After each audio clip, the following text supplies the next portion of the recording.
Combat Alert. Civil defense information will be broadcast at 6:40. West of the Rockies, you're on the air. Hello. Y2K, how can we prepare? Stop a few of their machines and radios.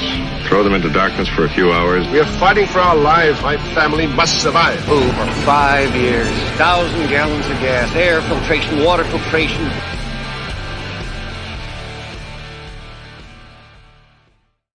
Coming at you from the frozen tundra that is East Central Alberta, Canada, streaming live on YouTube, Facebook, Telegram, Rumble, Odyssey, and Twitch. Welcome back to the workshop where we create community, find freedom, promote preparedness, and share success. I am Toolman Tim, and today is March the 12th, 2023, and this is episode 272 of the Workshop Podcast.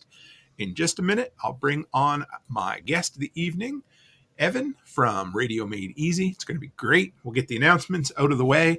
Anybody out there who wants to throw this out on social to let everybody know, I've been getting the occasional message from people, hey, I didn't get the notification that we're going live. So if you want to throw it out there, that'd be great. All right, first off, I have a lot of friends who are running or going to be at the Self-Reliance Festival in less than 2 weeks. Tickets are $95 for the weekend, and it is a very, very small investment in some great content, great encouragement, and a place to go get a verbal kick to the ass. So go to selfreliancefestival.com, sign up, and go, because you will not regret it. You can spend $95 on just an okay meal nowadays for 2 people, or you can go there for the weekend and change your life. Number 2, Telegram group. We had a couple of people pop in today that joined.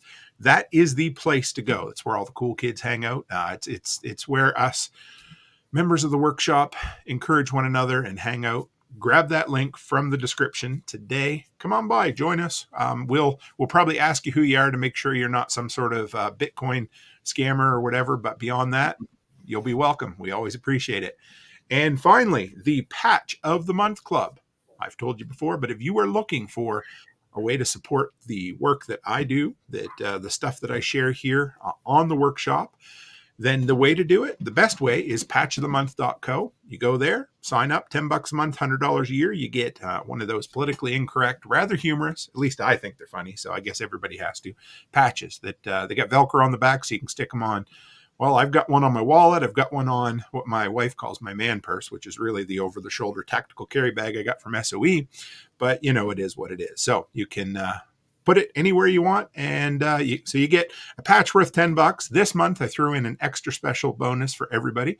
And, yeah, check it out. I would appreciate it. And finally, today's tool is the Anker 347 40,000 milliamp battery pack.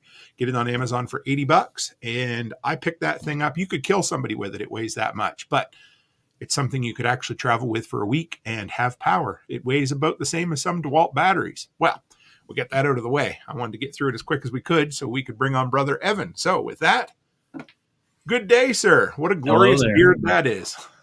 Here I am in my glory. Thanks. Yes. How you been? Doing pretty well. I'm coming off of, I think I told you earlier, a little bit of a food poisoning adventure. So I'm happier than ever to be healthy and back to the norm. Nothing like a good sickness to make you appreciate being healthy. Ain't that the truth? So you're feeling better though? Yeah, I'm 100% back. Thank you very much. I'm grateful for it. No problem. Chris Dixon just said we went dark. I don't know if he's being smart or if maybe they lost. Everything seems good on my end. I got you coming through here. We're recording either way, so okay. Right on. Yeah, there we are.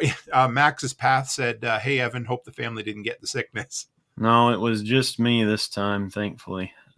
Max is a good friend from training and lots of good stuff. I love it. Yeah, I see Max's Path in here and gunfighterconcealment.com. You know that fella, that person too? Yeah, that's Casey. He's also he just trained with me actually a couple weeks ago, and both great guys from the training world. Nice. So we got a tradition around here. I mean, not really a tradition, but we like to get people when you're first time here to introduce yourself. Okay. Tell me where you came from. And our favorite thing, we got to know what your first job was, no matter how down and dirty it was. Okay. Well, I'm Evan Dixon. I'm the owner and operator for Radio Made Easy. It's 95% me. My wife will print off some shipping labels or pick up some stuff from the store for me, but mostly me. So if you order anything or take a class or book a consultation, that's me at the moment. And not long in business. I started actually kind of as an inspiration from the first Self-Reliance Festival. Can probably go in a little more detail later, but just Sure. some conversations that happened. I thought, man, this sounds like a good opportunity. I'm going to give it a try. And um, here we are. So I'm from North Carolina. I'm a husband to a wonderful, beautiful wife, Hannah, and I've got 3 children under the age of 4. So we are living that adventure, and I've lived in North Carolina my whole life. I've never really ventured as far as long term out of North Carolina. I have lived abroad and lived. I've done a lot of traveling, but I've never moved anywhere outside of North Carolina. So, kind of born and bred here. And my first job, I'm trying to think what I guess would this be like W-2 job, or this is like the first hustle, or Sky's the limit, man. Whatever okay. whatever you want to share. Always So I love think hearing. it's funny. The name Radio Made Easy kind of has some roots for me because when I was in high school, I started Tech Made Easy, and I spelled it with just EZ. Yeah, It's long gone, but I'll have to tell you a funny story about that name. But yeah, go for it. anyway, a friend of mine, a mentor, was on a trip with me we went to Pascagoula, Mississippi after Hurricane Katrina. I was a sophomore in high school, and our church loaded up, 20 guys and shovels and trash cans and gloves, and we just mudded houses. Wow. So basically, a house that had the flash flood, we would go in and gut it down to the studs and get it ready for inspection to see if they would allow it to be bleached and reclaimed and rebuilt or not. So we literally took the entire home, I mean, carpet to ceiling, and put it on the front lawn.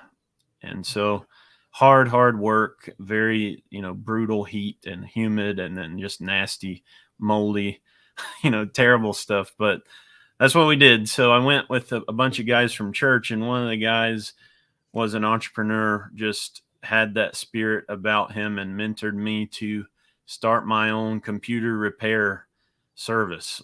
And I had become that already in our local church and in our community. I'd kind of become the de facto tech kid, and people would call me when they got a virus or when they needed their Wi-Fi set up. This is in, I don't know, the early 2000s. So things were harder back then with Wi-Fi, and people would get a router. They didn't know how to set it up, So I started that company, and I was booking like $75 an hour in high school, Wow.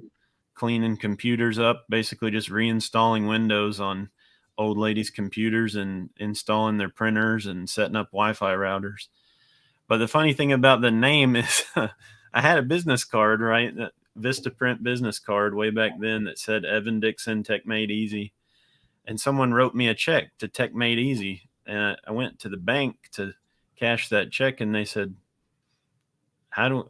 we don't have any account under Tech Made Easy. I showed them my business card thinking that was all you needed, right? I just need to prove it's me. Surely a business card is enough, in my 14, 15-year-old level of experience. And so I learned pretty fast, how the barriers to doing business can prevent you from operating. But that was a funny little experience. But I guess that was really my first job, so to speak. I've had plenty of less glamorous jobs, but that's where it all started. That's cool. Man, 75 an hour as a high school student. Yeah. You've always had that kind of touch of entrepreneurship then, have you? Or at least maybe in the back of your brain? Yeah, I mean, it was definitely nurtured by that mentor of mine, and I just spoke to him last week, just a great family friend who kind of took me under his wing, not just with that, but with motorcycles and shooting and just all the things I love in life. You know, he got me started on a lot of that stuff, but I needed someone like that to show me. It just was not a part of my family culture to be entrepreneurial. Sure, I get My that. dad and my grandfather both worked for the same employer for decades, you know, just kind of grind it out, stay loyal, stay humble, and nothing wrong with that. But that just has never been my aspiration. I've always had bigger dreams and wanted to do new things, not necessarily do things for other people's dreams. You know, I had some of my own. So did you stick with tech work for the foreseeable future? I've always done a part of my income has always come from technology. You know, I worked for some big banks and right out of college. I've always done web development kind of as a side hustle. And I work for a software company now as a full-time job. And so I've always worked in that field and kept my technical acumen going, just learning. And I love solving technical problems. You know, I love when you drop me into an insurmountable problem and it's like we can't fix this or we can't figure it out. And I just love not just the technical end, but the people end alongside the technical, you know, trying to put the right puzzle pieces in place. I just really enjoy that. So yeah, tech has always been a part of my path for sure. I was trying to think. I'm wondering if I'm dating myself a little bit here, but was GeoCity still around when you first started, or was that It was not a around. I think it was panning out, you know, fading out quickly, but yeah, that was on the radar at least. I never had any involvement with it. I started first time I went on the internet, I think I was grade 10, so that would have been like Yeah. 96, 97, something like that. Okay. And We're I about a started decade apart, something like that. yeah, that's not yeah. So Yeah. and I did quite a bit of early, website design, with Yeah. before there was even Awesome. WYSIWYG editors and stuff. So that Yeah. was fun. I mean, those days are long gone. I can still open up, HTML in a notepad and make little it hasn't changed that much in some ways, It's but funny. It's like that really is still there. It's just there's a lot of skin on top of it. But, you know, if you know those frameworks, you can still get a lot done. But yeah, it's amazing how far it's come. We worked so hard back then to do simple things like get a menu bar across instead of, oh, I mean, just and like mobile optimization or any of this to get things to work on different screen sizes was just not even. You would have never imagined that you'd have to make something work on an iPhone screen. oh, Um, that's that's a insane, whole isn't it? different can of worms now. So you stayed in the tech sector, which kind of I'm guessing probably had kind of plays into the radio end of things. But Yeah. how did this? So tell me a little bit about your SRF journey and how you kind of decided to launch Radio Made Easy. Yeah, it's funny. I mentioned I worked at a big bank. Those are kind of a dirty word, so I won't mention the name, but I worked across my cubicle across from back when we actually worked in cubicles. Um, I worked across from this old time ham radio guy, and he was not very friendly well, I don't mean that. He was friendly once you got to know him, but he wasn't very forthcoming or inviting about the hobby. But it was mysterious enough to me where I looked at what he had and I thought, man, that sounds really cool. So I kind of went down my own rabbit hole, got my first radio and made it work. Never really talked to him about it, but he was like the first thing that put it on my radar. And that was that tech job. Fast forward years later, I end up in kind of a local group of guys here in North Carolina that we all kind of depend on each other. We're kind of a little family group here of friends that we train together and have some communication needs, right? So Sure. it turns out that I was the only guy that had ever made a radio work out of the whole network here, and so I became kind of the de facto comms guy. And they asked me to teach a class about 4 years ago just an intro to radio class one day. So I put together, a 300 slide spreadsheet. I mean, a slideshow, and, bored everyone with my first attempt at that. And, but more than that, I kind of just became the guy that got everybody set up. It was like I knew how to make it work, and that spilled over into tactical response. Kind of became, there's a lot of guys that take contractor classes at tactical response. They want good gear. They want stuff that will work, because you're putting a huge investment into taking a week-long class. And if you use the radio they give you, often it breaks or it stops working because it's just cheap. So I ended up helping all these people. And then I came to SRF one year, and I'm standing there with my friend Jody, and he's good friends with John and Amanda, who own SOE, where it's hosted. And he's checking people out, buying nylon gear, right? Tactical gear. And people keep trying to buy the radios that John has sitting on the shelf there. They keep bringing them up with pouches, and they're like, yeah, check me out. I want to buy this radio. And he's like, those aren't for sale. Those are their personal radios. They're like there for photos and stuff. And it happened enough times. Jody's like, dude, you're sitting on a gold mine here. Like, I've had 15 people ask to buy radios. Nobody's here selling radios. You should just come sell some radios. So I kind of thought about it. I mentioned it to John, and John has this famous, no, you won't, like, kind of, you're full of crap. You won't do that kind of attitude, which I understand that in my heart, in my soul. I understand where that comes from, because people talk a lot, right? But people don't do much. And so, yes. I've never been that kind of guy, but John didn't know me from Adam, right? So he's like, you won't do that. And I said, okay, we'll see. So I came back, and I launched the company. I designed the logo like on my phone, sitting in a class later that day, and got a website up. And I kind of had this idea that I just want to make it easy for people, the way I'd been doing it for our local crew. Just hand them something that works, because the disconnect is not on the gear. Like, people are fine to buy gear. People love to buy stuff.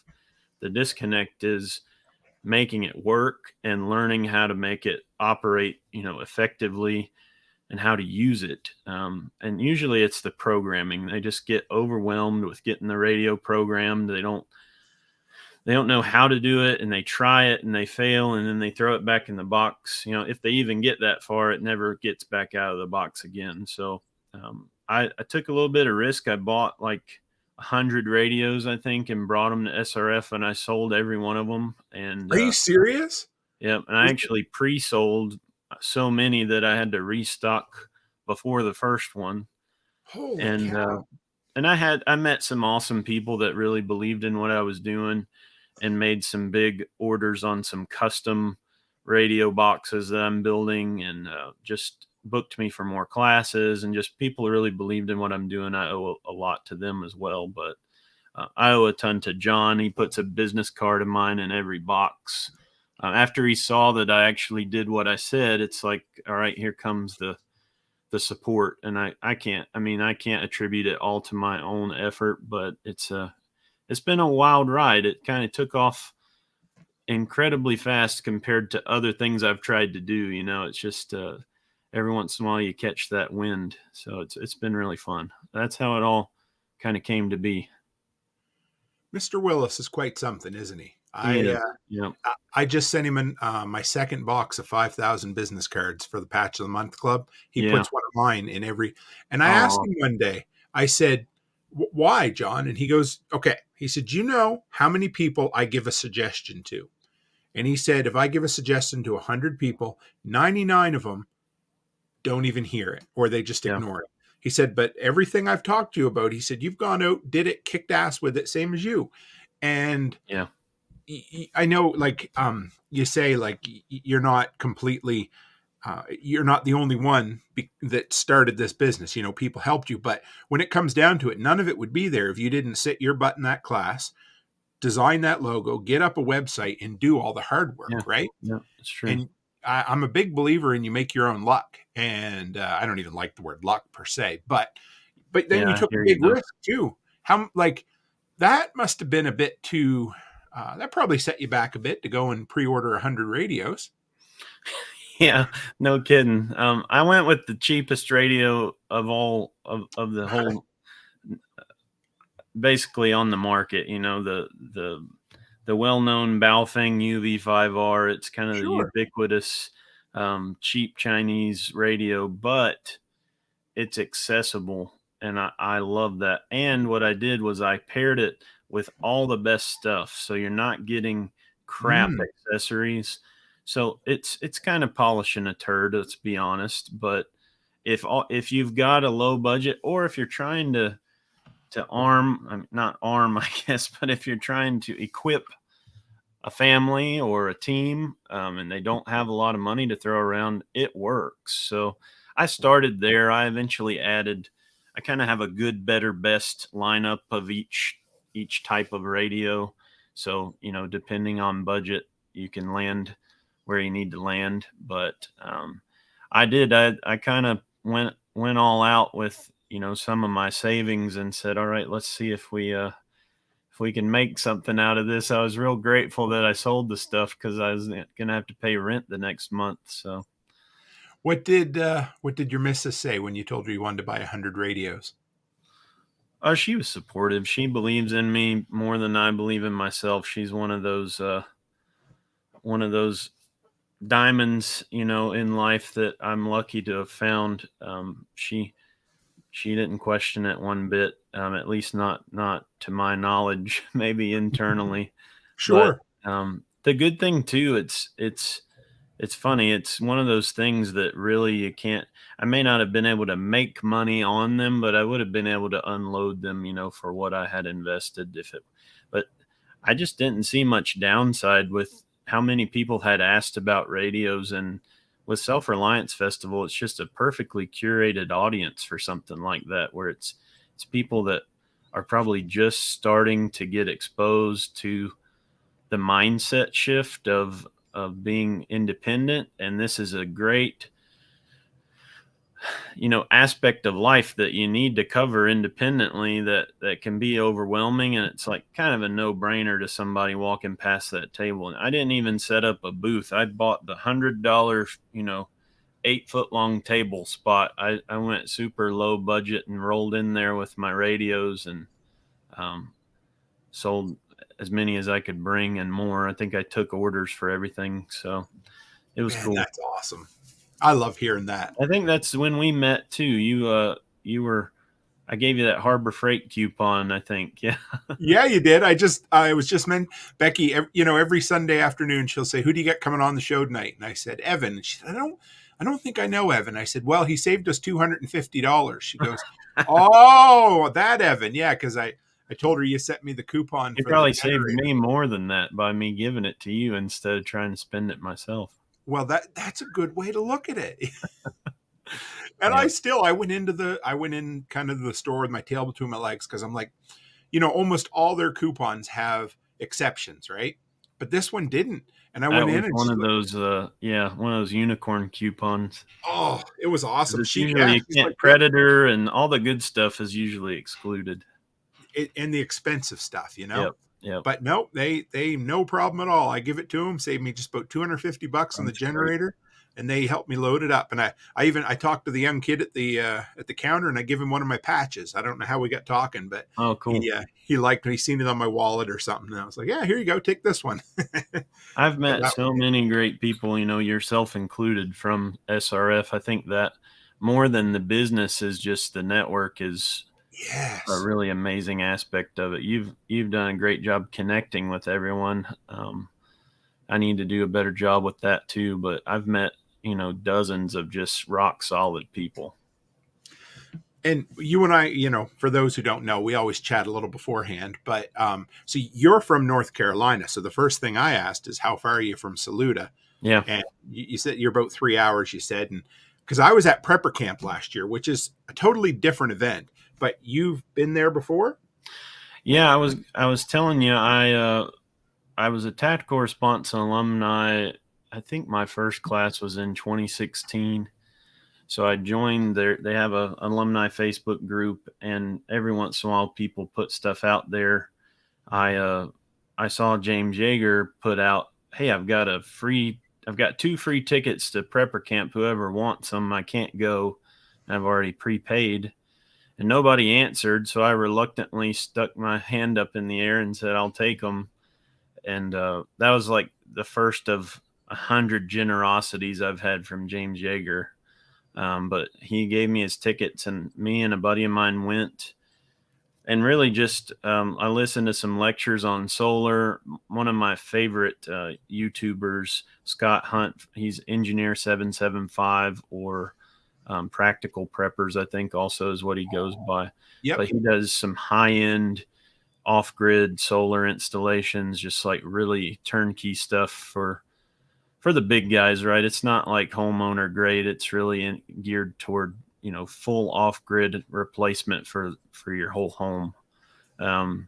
So I met him and heard some lectures from him, and then met a bunch of cool vendors, guys with just innovative ideas, and took a political survey to find out I'm like a pure anarchist. They had somebody there for the Libertarian Party. They're giving you a survey to see where you land on the compass, and dropped their jaw on the ground when I got the percentile I was in. But yeah, just lots of cool people. So that was when I started the company, that was on my radar to be a vendor there. I went ahead and signed up to go this year.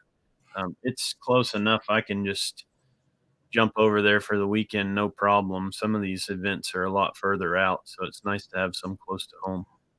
Yeah, it'll be good. I'm looking forward to seeing you there. I get there Thursday to get set up, and those 3 days go fast, and there's a lot of people there. Are you going to be speaking, or what's your involvement? Just attending? I'm actually I'm going to be speaking twice a day this time. So wow. I'm going to do one on entrepreneurship, and they asked me to do my preparedness, home maintenance when help is around the corner. So I'll be doing both those, and I think I'm going to be doing some. I'm looking to do some on the ground interviews. I interviewed 5 times August there, the singer, the last event, and I had so much fun doing in person that I'm like, not that I need any more to fill up my time, but it'll be good. So that's cool. I look forward to that.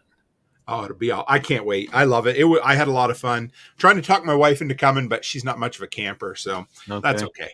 Yeah. The biggest challenge with being a vendor at these events is you miss so much of the event itself. It ends up being a wash as far as, the speaking. I'm actually setting up outside at Self-Reliance Festival this year so I can hear some of the speaking in between customers, but if you're indoors, you miss the whole event. At least that part of the event. There's so much more to it than the speakers, but that is part of why it's amazing. So you have to kind of pick your poison on that. Take the good with the bad. It's tough because I had a booth, and I don't think I spend maybe an hour a day there. Yeah. Because for me, I don't go to event. I mean, I need to, but I go to talk to people. So I walk and I talk. And so I don't have much, I don't have much ass time at the booth to sell or sell myself. I'm just, it is what it is. So there may be something to be said for taking that philosophy. I'm open to instruction on what strategy you should have, because the networking is what pays dividends. It might pay your bills that month to sell the whole time, but yeah, that's a good thought. You know what? Now that you got me talking about, maybe I'll do an episode on, I'm no expert, but I learn, I fail forward. Right. So I'll do an episode on how to get the most out of events, and maybe I'll learn something too. So, man, there's nothing like trying to teach somebody something to learn, huh? Oh, every single time. Chuck says he's working with the prepper camp folks. He's hopefully going to be there speaking as well. We're going to turn it into Self-Reliance East. It'll be great. So, because the one thing I don't know if you noticed, but us anarchist types are in the minority there, which is okay. It's just we're just different folks there. So yeah, you kind of have to learn to coexist in the melting pot of political ideologies. Absolutely. First event I'd ever been to that they pledged allegiance to the flag. So I was like, hey, it is what it is. So That's probably super rich as a Canadian too, even if you weren't, you know, it was, yeah, even if it you was. weren't a statist. It's like that's the wrong flag for me. I was sitting with Nat, the preparedness guy, and I just looked at him and he just shook his head. I'm like, it's okay. Yeah, I'll it just, is. yeah. I mean, we're all on a journey too. Is something I've come to understand with people in general is not judging them based on where they are today. More Yes. what their openness is to just. I will judge them harshly on whether or not they can be open-minded, right? But as far as where they have landed at the moment, I'm less concerned about that. But how open are you to ideas, right? Like, can you have an enjoyable conversation with someone you disagree with? I'm totally cool with you if that's the case, as long as you don't want to like murder my family. But um, if you're open-minded enough to do that, we can get along a lot more than if we agree on everything. So It took me a few years to get to that point. So I of course, appreciate hearing that philosophy, Evan, yeah, because, at one time I was very much, if you don't agree with me, I don't need to talk to you. And then I yeah, realized that we really, I'll talk to anybody now, but right, it's just the important things. When you build a community, if you agree on the important things, the rest doesn't matter, right? right. You don't need to fight over the color of the carpet or what kind of, if you're going to put blinds or curtains up. What you need to do is, hey, don't steal my shit and don't hurt me, and I'm happy, right? Yeah, I can't remember. It's unity in the essentials and non-essentials charity or something like famous quote.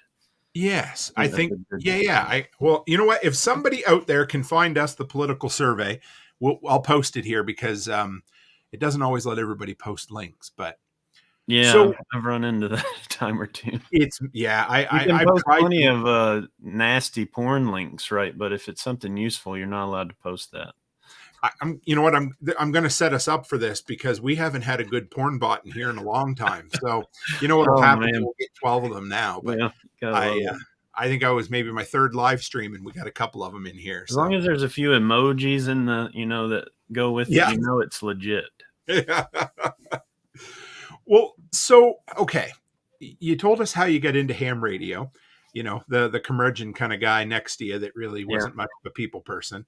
yeah, You know what? Let me ask you this before we slide into a whole lot of other things, because you're very approachable and accessible, and you love to share your passion with ham radio. Now, what do you say to people who have run into your cubicle mates who aren't so approachable? Because unfortunately, at least in the past, a lot of the ham guys have been, let me tell you about the gospel of yeah. ham radio. And if you don't like it, too bad, right? Yep. They are well known for that.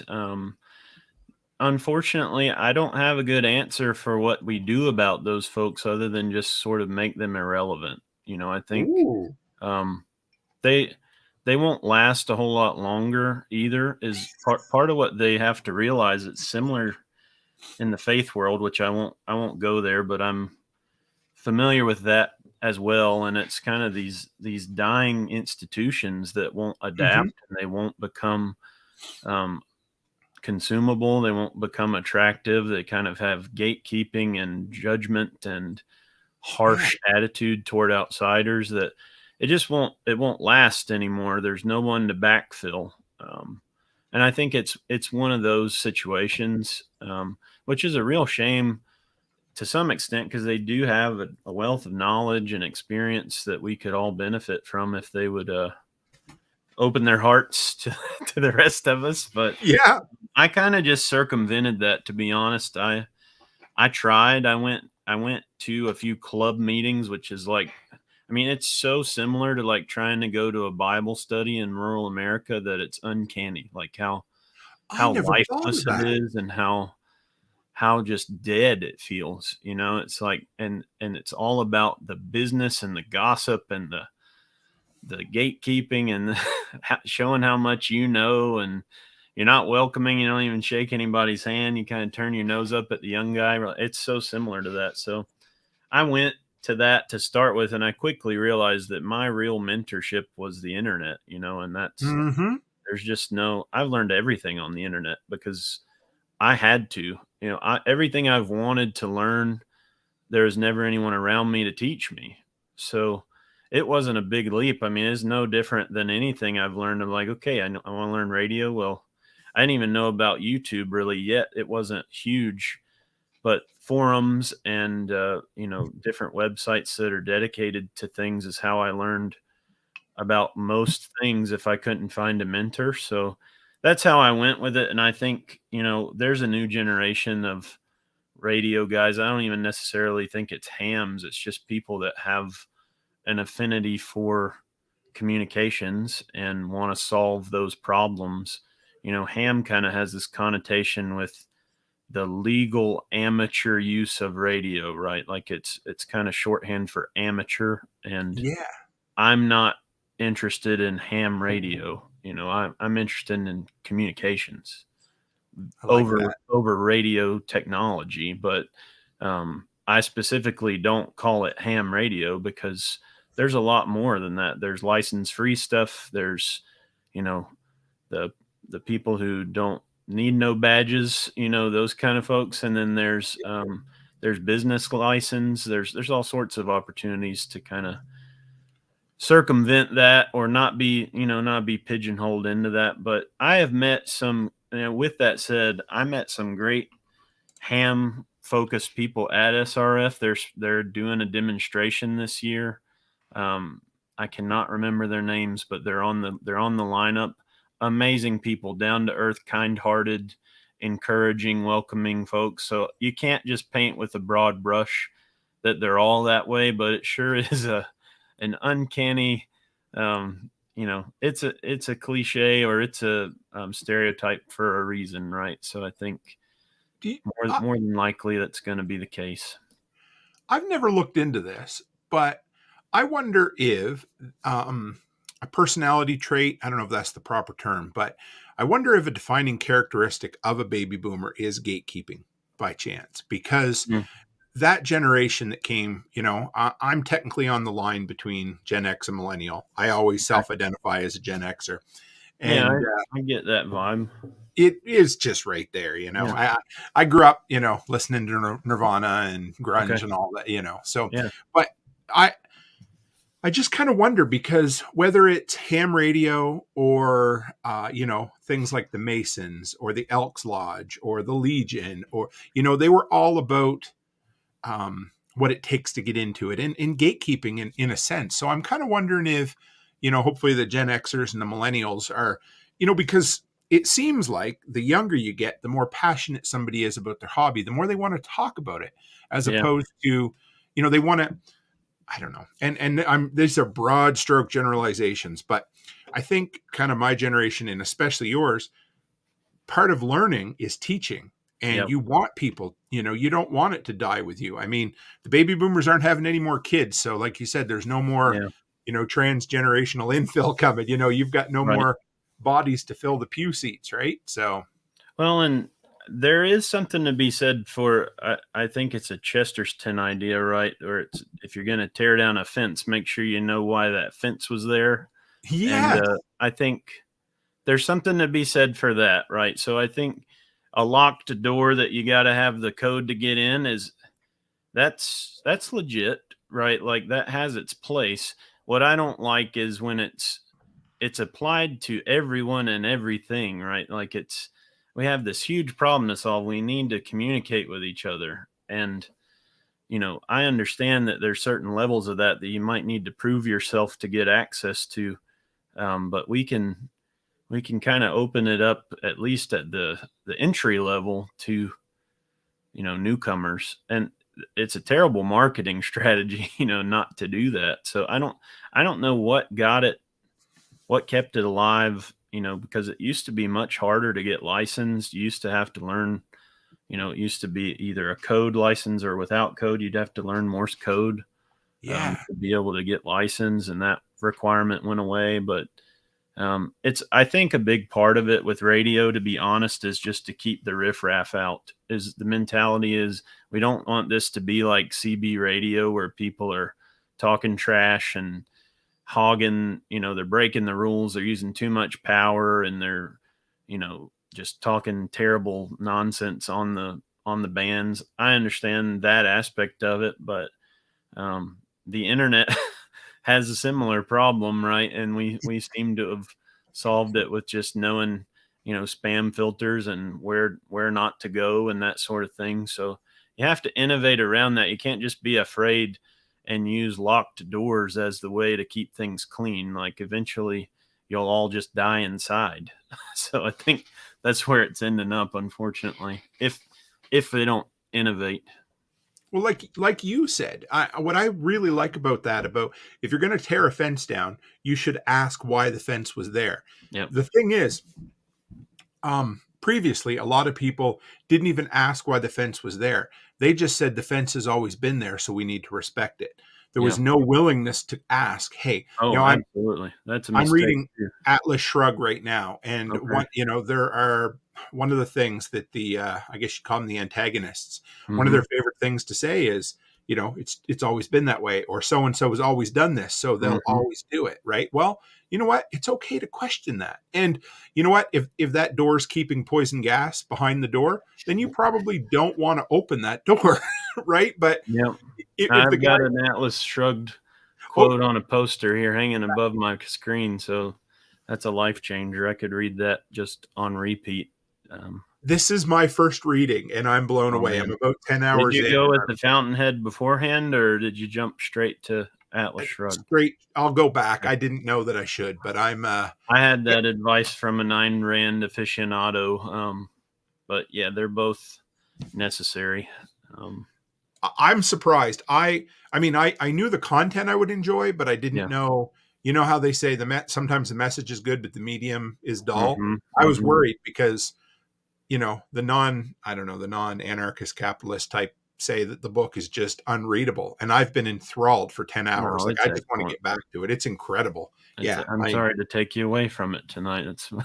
No, hey, I just, I blow snow for a living in the winter. So, oh, really? Wow. Yeah, I got 4 hours yesterday, and 2 hours today, whatever. So it's nice. Yeah. And you listen on audio? Yeah, I don't. I used to read one on audio. I love how the characters come alive in any fiction. It's just for my any kind of job where you have the ability to listen while you work, it's excellent. Oh, well then, you know what? Since we're talking about books, I know I brought you on to talk about radio, but since you're a reader, or at least somewhat, what are some of your favorites? Within the anarcho space or without? I have almost always read nonfiction my whole life, just because I've been so purpose driven with what I do, that it's always been on that front. Self-help related stuff. I got into Jordan Peterson before Jordan Peterson was cool. All that department, some Carl Jung and stuff like that. And then I really like Michael Malice. I don't know if you're familiar with him. He's the guy that actually let me know about how to read Ayn Rand. He's a big Ayn Rand fan, but he wrote the unauthorized autobiography of Kim Jong-il. So it's written almost as a satirical, historical. It's hard to explain, but it's captivating to understand the mentality of that leader. This would be the current leader's father, or maybe grandfather. I may be misquoting that, but really gives you some insight into just the mindset of what's going on in North Korea. Just like, wow, it makes a lot more sense after reading that. He's assembled some work on the Anarchist Handbook, which is just a collection of essays of different anarchists, left across to right spectrum, across history. And I like a lot of stuff, though. I listened to a lot of Ayn Rand a few years back, and I tried to get into some prepper fiction recently, actually, from you and John Willis here in Utah. Yeah. I listened to a few series and some, like Gray Man series and stuff that was just for fun, cutting the grass. I've got 5 acres here to cut, so it's like every Saturday I needed to burn 3 hours of audiobook, and sometimes you get sick of podcasts. So You. I have honestly stuck with so much nonfiction, though, that the fictional stuff has been a breath of fresh air. Even like Count of Monte Cristo, that's the first and only book I ever read in high school. And that's because I only read Spark Notes and Cliff Notes for everything else. That's incredible. Getting to revisit that, and have that story come back alive through audio with all the characters. I mean, I love being alive this day and age. It's just, what a great time. What did you read for prepper fiction?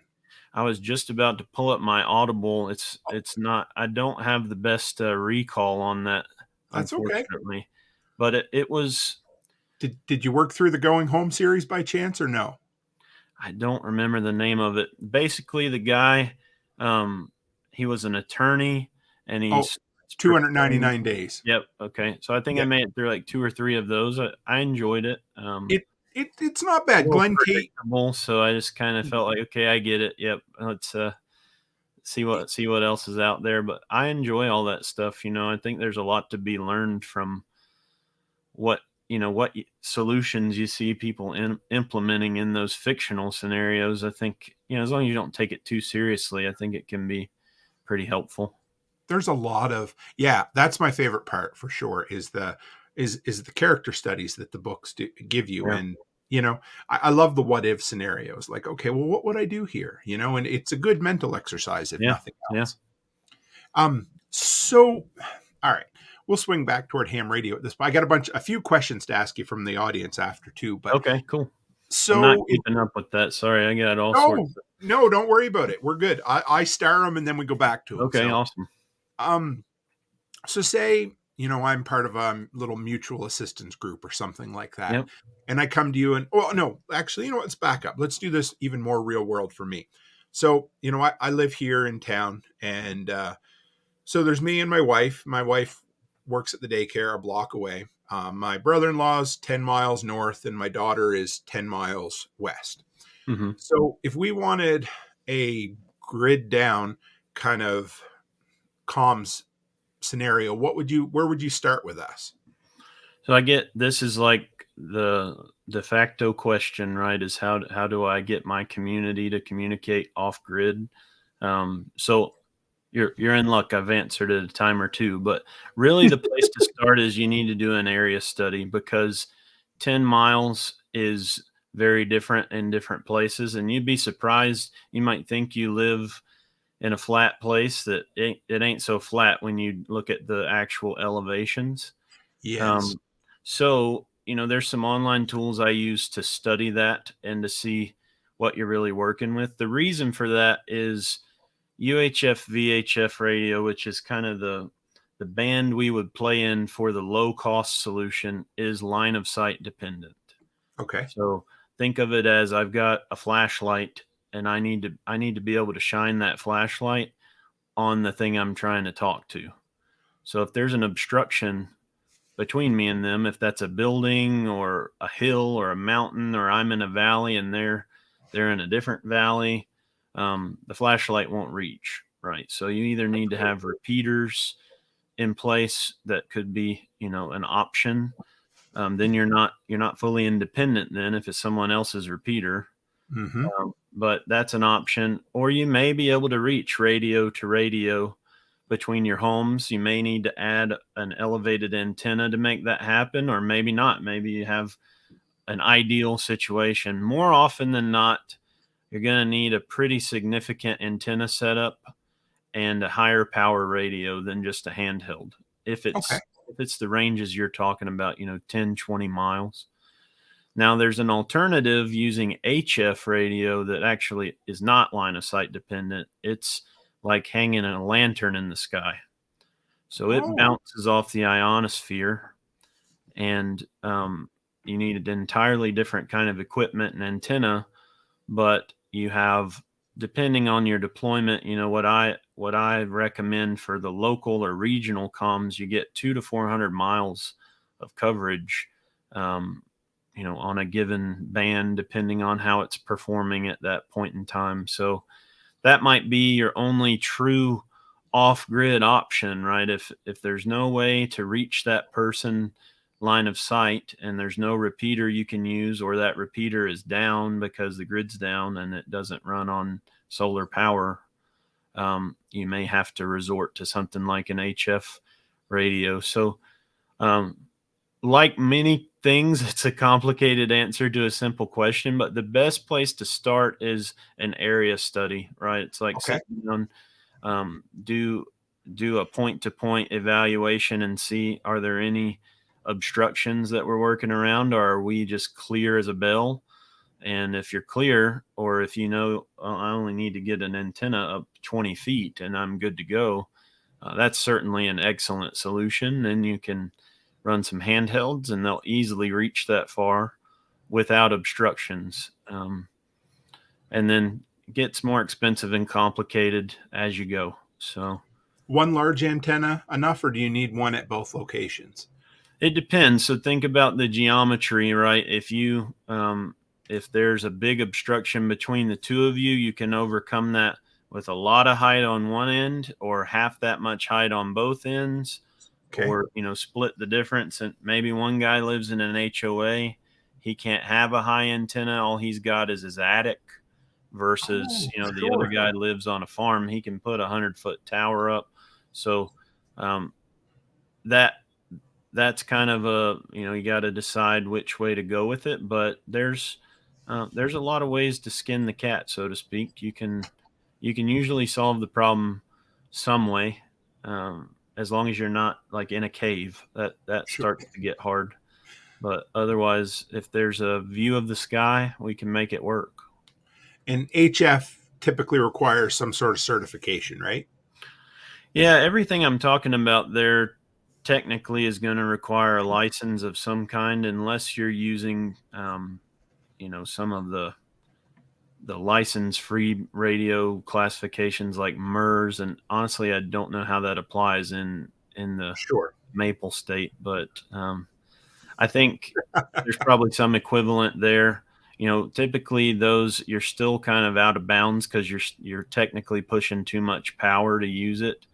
But the frequency itself is allocated as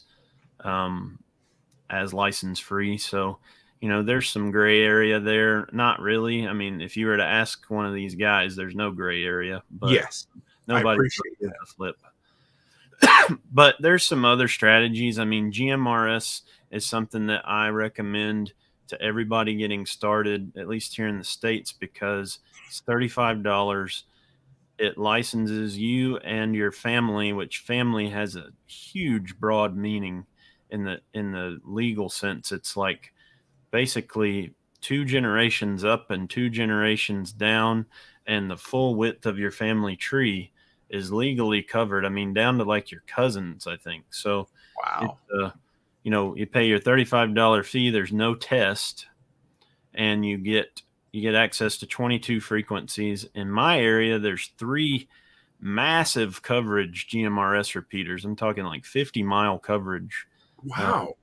So for us, that's excellent. Not everybody has that luxury, but you can deploy your own GMRS repeater for $1,000 probably, and have something you own and maintain. So that's a really good entry level option if you want to stick in that realm of line of sight comms. Height makes might is kind of a principle there, where you got to have your antenna up really high, and you got, sometimes power can help as well. It's not, it looks like somebody beat me to it there, but yeah. So I think, have you met Nate yet? Philosophy. I recognize the name. I don't have a face in my brain for it, but you guys will have to connect. Like he's always my ham radio guy. He's been on the show 4 or 5 times, and him and Aaron run the Two Chicks Homestead podcast. Okay. And I'll make sure you guys connect behind the scenes, because Nate's an awesome dude. So, okay, that actually brings to one of the questions. Let's bring it up and I'll ask, where is it there? Haas asks, how hard is it to set up a repeater? And since you brought it up, let's talk about it. So technically you can set up a repeater by buying like a an $80 handheld radio that does crossband repeat, which means it's going to take what it's receiving. Think about it like your eyes and ears, right? So, your mouth and ears. So a radio receives on its ears and transmits on its mouth, right? Well, what a crossband repeater can do is while it's receiving, it can rebroadcast on a different frequency. And so okay. there's some mid-tier radios that are capable of that, that you could technically throw them in a Pelican case with a battery and a solar charger and throw it on top of a mountain and leave it there perpetually. And as long as you knew how to access it, you could use that to talk over that mountain. It could repeat your signal over for very low cost, a couple $100 total investment for the whole setup. The radio that does it, you can get for under $100. You can also wire two radios together that don't have that capability using a special cable. Like two Baofeng radios can be wired up as a crossband repeater also.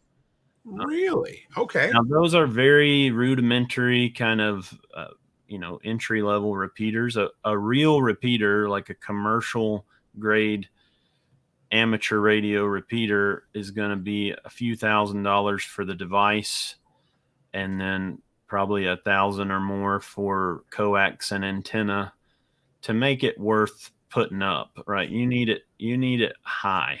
Like you're probably going to either need to own a mountaintop or lease space on someone else's mountaintop to make it worth the squeeze. Okay.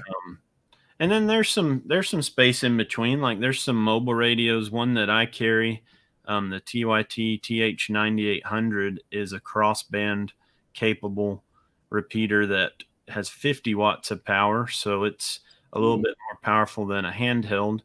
But most of your commercial repeaters are going to be more powerful and have a lot more oomph. They're built to handle the duty cycle, to be on all the time and be used, 90% of the day and not miss a beat. You're not going to get that kind of performance out of one of these DIY setups, but kind of a field expedient repeater can be done real cheaply.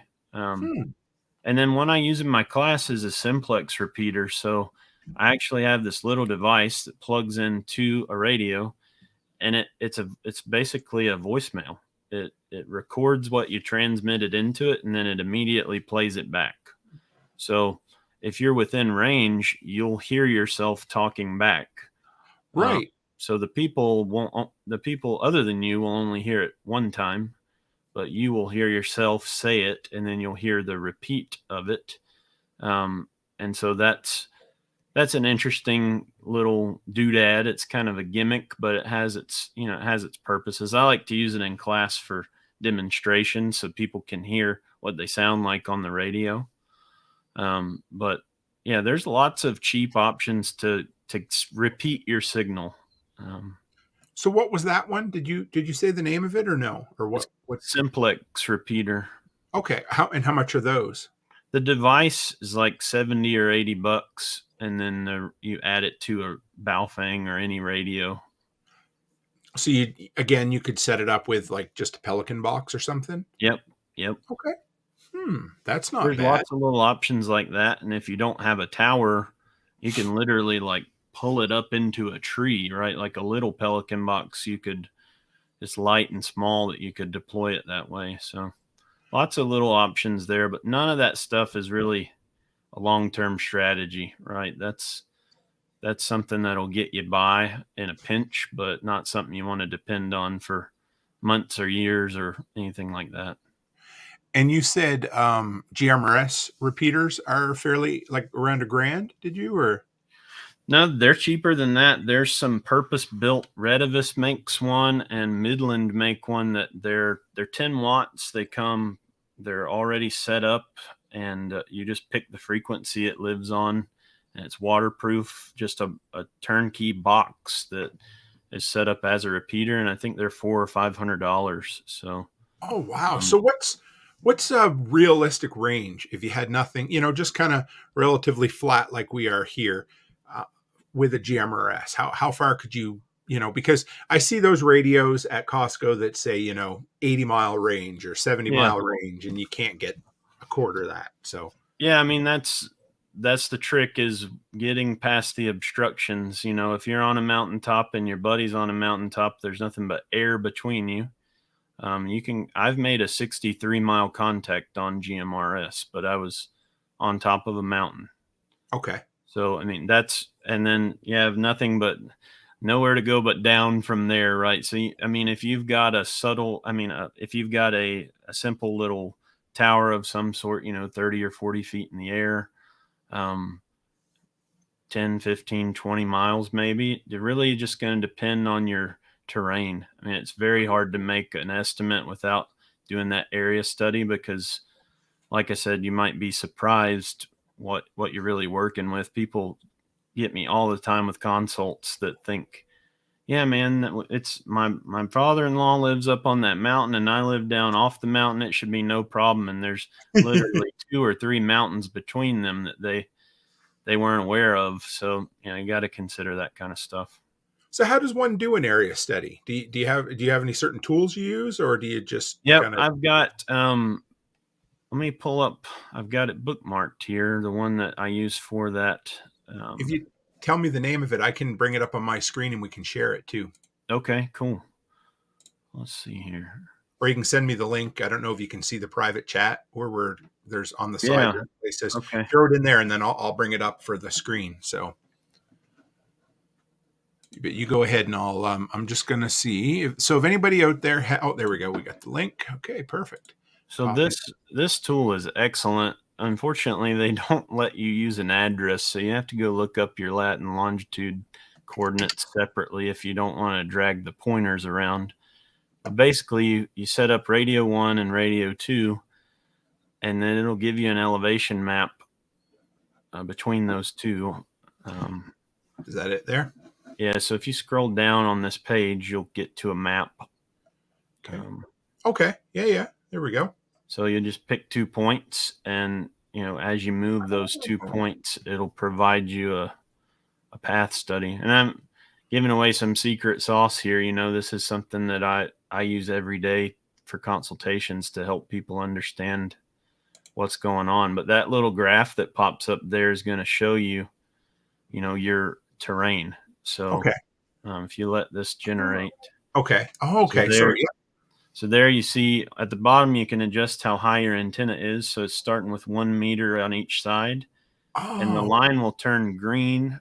I'm colorblind, but I've been told it turns green when you get to line of sight. So in this case, you can see you got a heck of a situation there about 2/3 of the way. Give me 1 sec. Let's just go somewhere a little bit closer. I'm just kind of ballparking somewhere where I am. Yeah, perfect. If this is real life, that'll be great. Oh, I could. Can you zoom in? Yeah. Yeah. Okay. There we go. That is like literally flat. Like that's us. Yeah, so. Good. So you're in good shape there. That's what I think people are imagining when they tell me flat, but sometimes it looks more like that first graph. So in that case, you get something a couple meters up in the air, and you got line of sight. So that is cool. Thank you. Okay. I'm going to play with that because that's going to be helpful for us. So, okay. Yeah. Here I am getting all excited about the map, and Haas asked if I could share that link there. Hang on. We'll throw that up there. But yeah, that's cool. And the thing is, here's the deal. When you say, giving away the sauce or whatever, but people pay you for your expertise, right? Oh, so, sure. Yeah. Anyone could find that with some Google searching, but that's a really powerful tool, and it's publicly available. That is really cool, man. That's worth the price of admission right there. That was great. Yeah. So where does one go? Okay. So what do you, all right. If we know kind of our mutual assistance group or our local families, we've got the antennas figured out.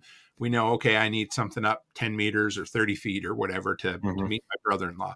So how do you help someone pick out the radios from there? Well, if they're coming to me, I will have done some of this study. I'll present them their options, and kind of based on that, I'm going to know all right, are we stretching it? Like, are we at the outer limits of what these things can do, even with the solution? If that's the case, I'm going to recommend, mobile radios that have high power, so we know we're getting as much signal out as possible. And I love using mobiles anyway, even if that's not the issue, because they're just easier to use. They're more full featured. Um, and honestly, they're just more of a pleasure. You can hear them; they're really loud. You can hear them from other rooms in the house, and great to have a handheld, no doubt. There's sometimes you can't take a mobile with you, but I really love recommending at least one mobile radio per household, for these teams. And then your handheld is more something that you keep in your backpack and you take with you on hikes, and it's kind of a contingency. It's not a primary. So that's how we pick them, is basically starting with category, and then budget is always a concern, right? So are we talking, you want something that has good user support, like a Japanese radio that actually has a repair facility that you could send the radio to, and it has documented repair procedures and an English user manual and things like that? Or do you want to go cheap and buy 10 of the cheap radios so that you can have a backup for your backup's backup, if that. So it just, a lot of it has to do with budget, and that's a big driving force for a lot of people. But you'd be amazed what you can accomplish, if you set aside the same kind of budget that you would set aside for something like food preps or guns and ammo preps or things like that. It's very achievable. I think what frightens people is it's something that they took for granted. They didn't really have it on. They know they need food and beans and bullets, that sort of thing, and Band-Aids. Maybe you might have convinced them to spend some money with Chuck to get some med gear, but then they're like, man, I got a fourth category. I got to do comms now too. And I've noticed it's kind of the redheaded stepchild on the list at the moment for a lot of people. So I just recommend, like, pooling resources is a big way to solve that problem. Get everybody together and that's going to benefit from it, and share the cost. And, don't try to build it in a day. If you need to set a 12-month savings plan, and let's say, all right, we all need to chip in $1,000. Let's save $100 a month for the next year, and then we'll have, a little overage, and let's do it then. There's no time like the present, but at least you'll have a plan, and you won't have nothing if you need to wait a little while. So I end up kind of having to be the counselor and the financial advisor along with the comms guy sometimes. That's okay. But yet, again, that's what I love about it, is that, people are willing to pay you for your expertise, so you're able to advise on, interpersonal situations and financial situations with that, And a lot of times, I know I mentioned that the HF radios are more expensive. They are in and of themselves, but when you start adding antennas that are 45 feet in the air, and the coax required to not have a lot of loss over that distance and all that, you might end up coming out cheaper. Our local crew actually discovered that we were going to all chip in to build a repeater, and sure enough, it was going to be cheaper and easier to just all get HF equipment. And we don't have this thing we have to maintain anymore. Just have, you own your little system, you take it with you everywhere, and it works in 400 miles. I mean, that's a whole lot better than I am anchored to this 80-foot tower we all spent $10,000 putting up, that we can't take with us because it's sitting in 8 feet deep of concrete. So it's there's something to be said for keeping an open mind about that too. I like to think of handhelds as within a mile, mobile UHF, VHF as kind of a 10 to 20 mile thing. And then HF is really where you can really connect people at a distance, within 200 to 400 miles. Can you go closer? Like, can you use that like within, say, 10 miles HF? Yeah. Or yeah. With the right deployment, you have to basically aim your antenna straight at the sky. Okay. So it's called near vertical incident skywave. So you're trying to literally bounce it straight off the top like a lantern above you. So without that, you're going to skip over the people you're trying to talk to. If you have any angle on it, it's going to bounce past your local people. But there's a specific kind of deployment that works for local communications. Military's been doing it for ages. I mean, that's how they set up long range comms for, platoons to talk back to the base. That's how they've always done it. So. Because if you're bouncing it off the ionosphere, it's going to come back down. It's going to continue to bounce, right? It doesn't just bounce once. So if you've got to Depends on how much power you're running, but yeah, at least once. You only need one bounce. And that'll catch it. Like how big of a radius will you get with? I know this is theoretical, but with a bounce, what kind of radius will you get with that bounce? Well, with that setup I'm describing, it's the general principle is 200 to 400 miles, maybe more like 3 as a conservative. But you have a 200-mile diameter, a 300-mile diameter of a circle of coverage and you're at the center of that circle. Okay. So you're basically shooting it up and it's basically coming right back at you. Yeah. And it spreads out like a floodlight, Okay. And you get that 200 miles. Is that radius or diameter? I didn't know if I caught that. I would say 200 to 400 diameter is, Okay. So if you Google NVIS propagation. Okay. And you'll probably see on Google Images like a good depiction of that. Let's see if we can find something.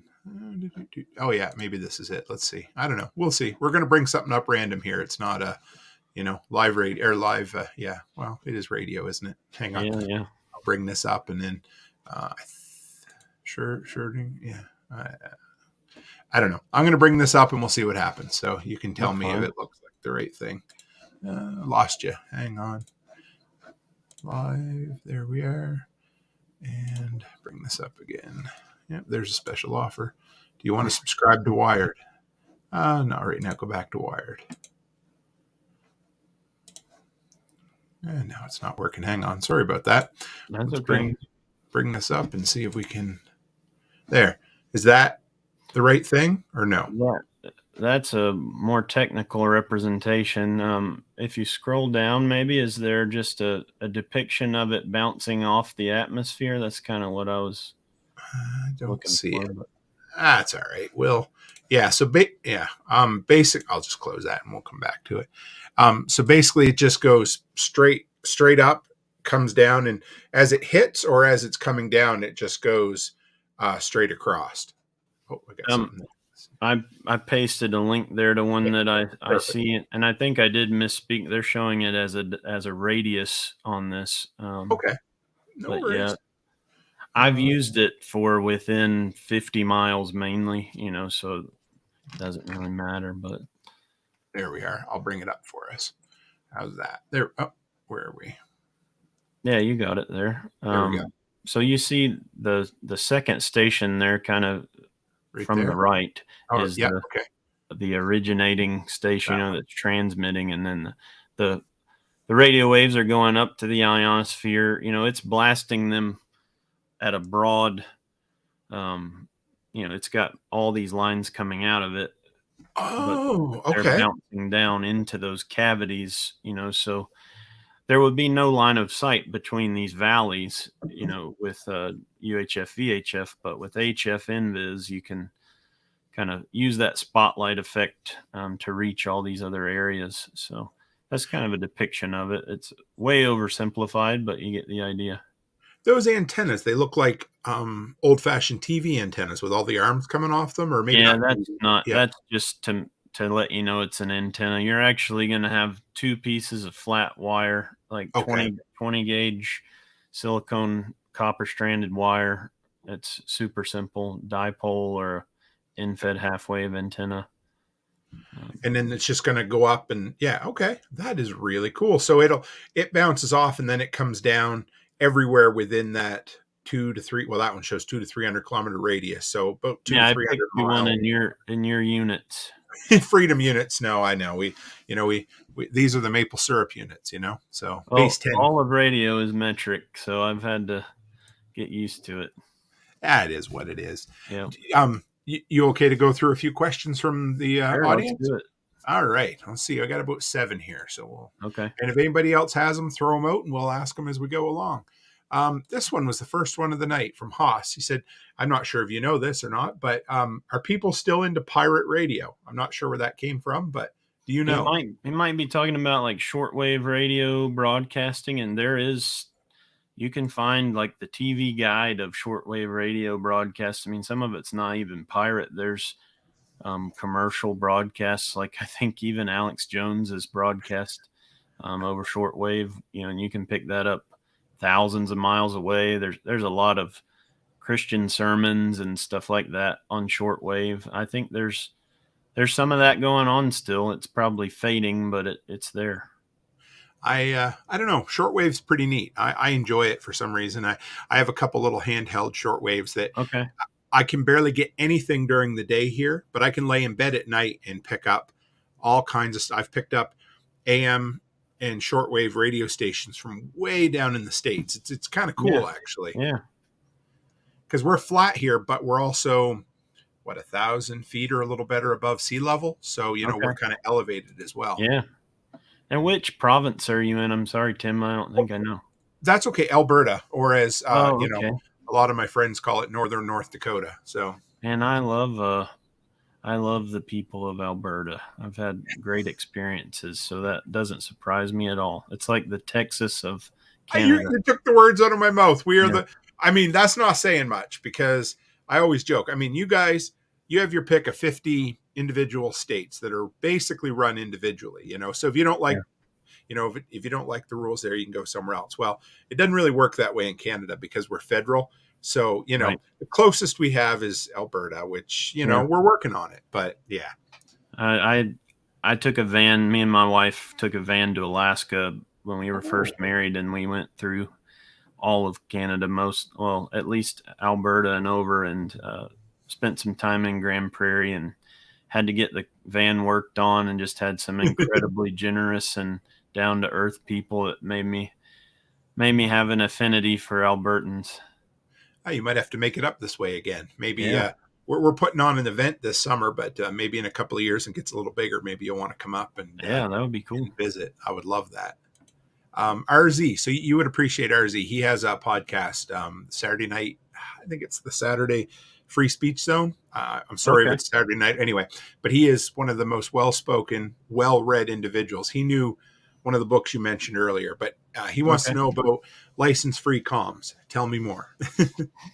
Yeah, so I mean, there's technically license-free with some of the things I mentioned earlier with MERS. So there's 5 frequencies that are set aside in the states in the the VHF band and the 150 or so megahertz range that are not required to have a license to use, but there's some stipulations on what kind of power you can run. But more than that, it's allowed versus able.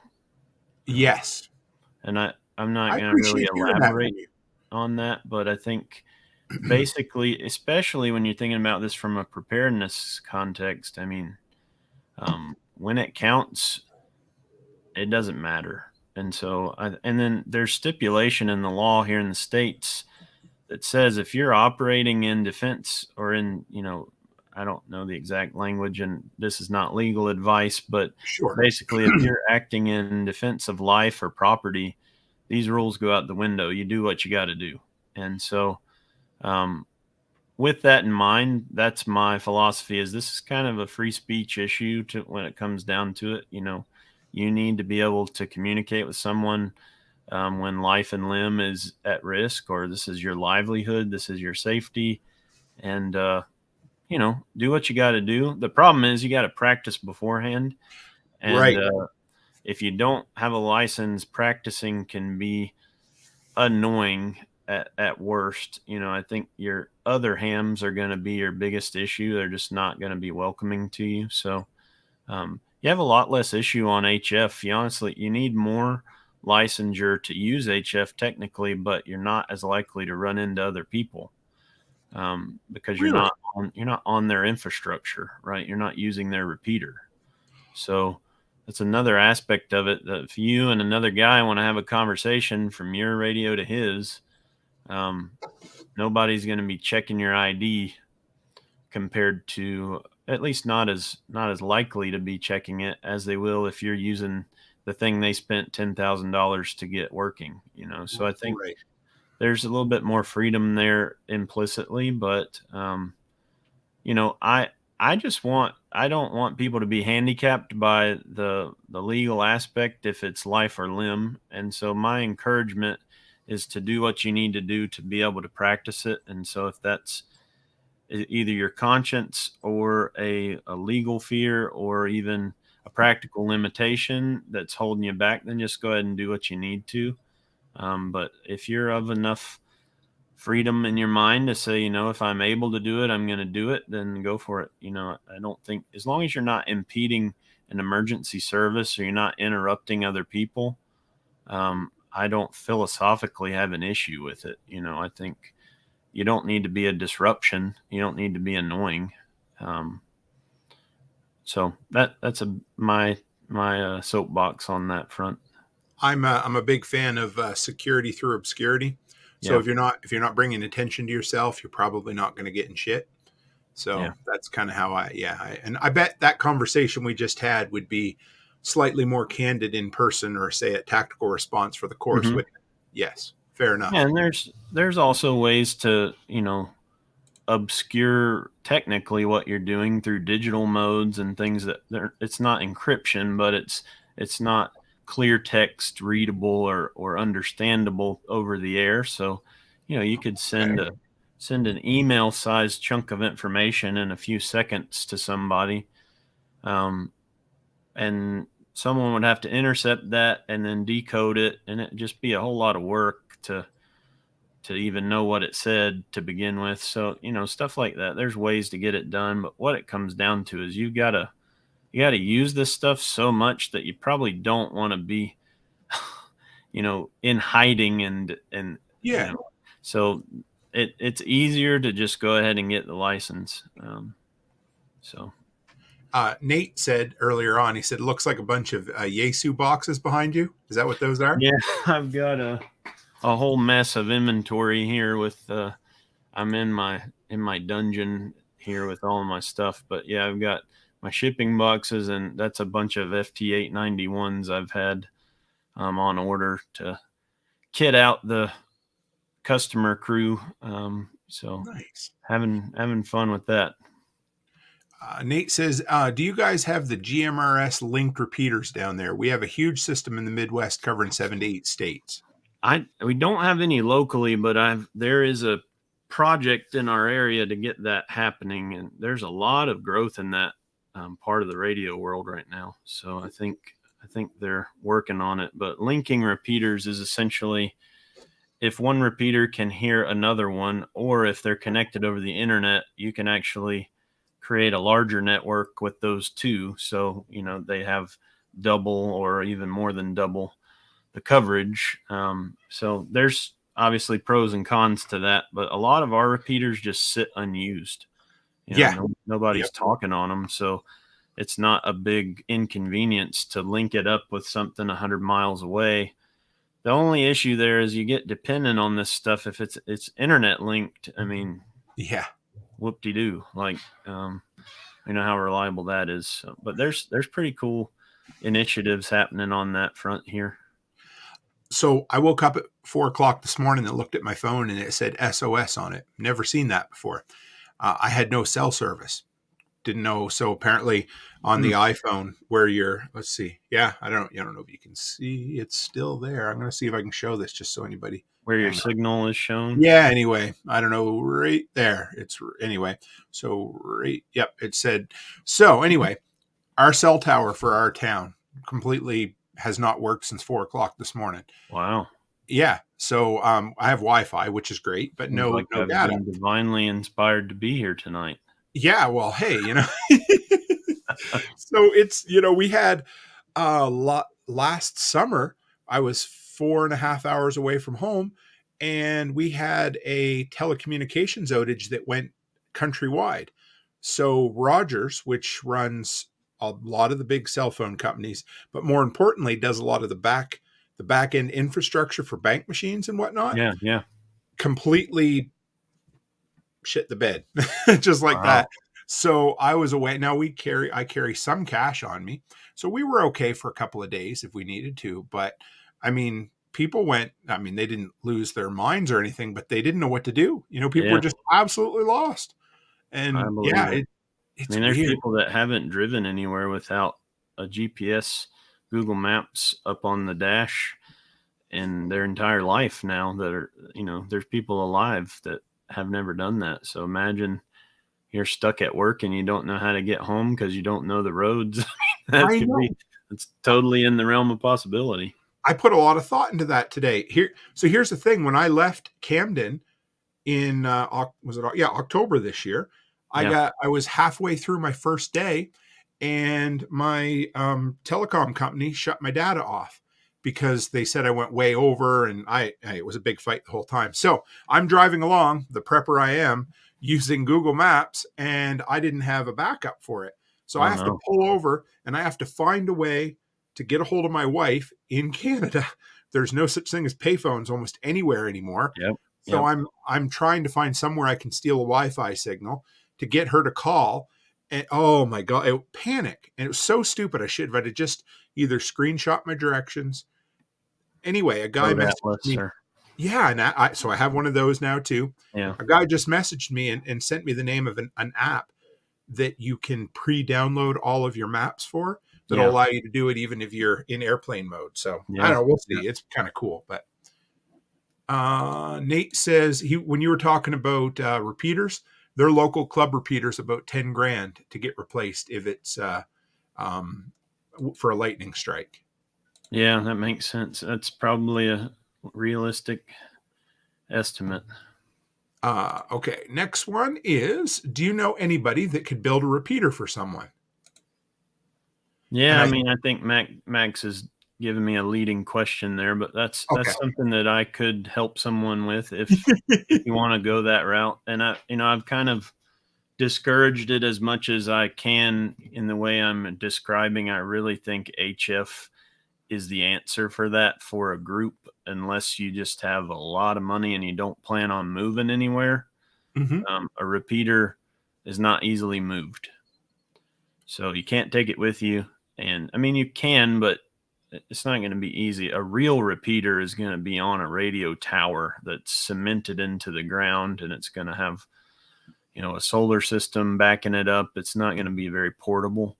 Yep. Now, the portable repeaters, though, the field expedient versions, I could certainly help you design something that could get thrown up in a tree or, tossed on top of a mountain and left. But those are a little different use case. That's cool. Next one is from Haas. Anyone experienced with the Midland Base Ammo Can GMRS radios? I'm I not don't. sure exactly what those are, but I'm imagining it's probably a mobile unit. Midland makes, they're kind of a staple in the radio world. They've made good quality stuff that's easy to use. I actually don't recommend buying. This is another hot take. I don't Appreciate it. recommend buying GMRS specific radios. I recommend buying ham radios that are expanded to work on GMRS. Oh, Because now you have a radio that can do everything. And so every radio I sell is in that light. Now there's some legal BS there to work around that technically you need a Part 97 certified by the FCC device to transmit on blah, blah, blah. We're talking about life and liberty here. You need a radio that can do as much as possible. So buying one that only does GMRS is it's like only being able to drive in the right hand lane of the interstate. It's when you could easily merge over with just just picking a different lane, right? So I think that's my recommendation. Is, if you buy a radio from me or someone else, get the Mars Cap mod or open the transmit on the radio so that it can do everything. And then be careful what you're doing. Don't know what you're up to so you don't interfere with anything important. There's a lot of emergency services that are on VHF and UHF bands that you could interfere with if you're not sure what you're doing. So that's part of why they're locked down. Okay. But that's the way I go with it. So I've got a couple of Baofeng UV, is it UV5R or whatever I bought years ago. Are they what's the right word? Openable to GMRS or no? Yeah, if they're old enough, they're out of the box already ready for it. And then if they're not old enough, you just have to contort your hand to hold 4 buttons while you power it on, and it's unlocked. So okay.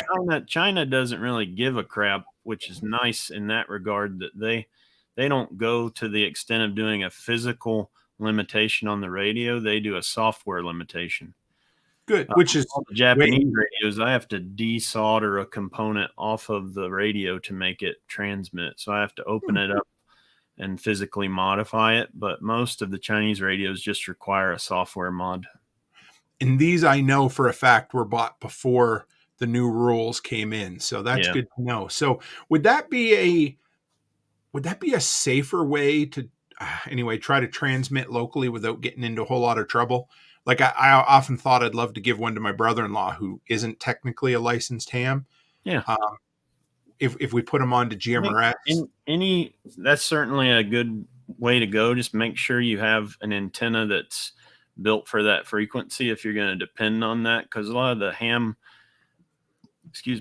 antennas they're kind of a compromise across 2 bands. If you're on GMRS, it's at the upper end of UHF, and it's not going to work really well with a ham antenna. So, okay. But yeah, and if you take what was I going to say there?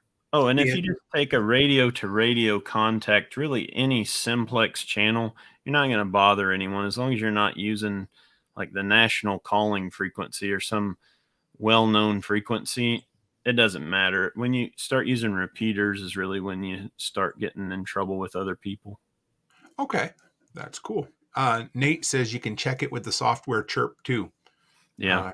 Does that make sense? Yeah. Chirp is a open source free programming software for hundreds or even thousands of radios. So, I'm a big fan of that. It's a good piece of software.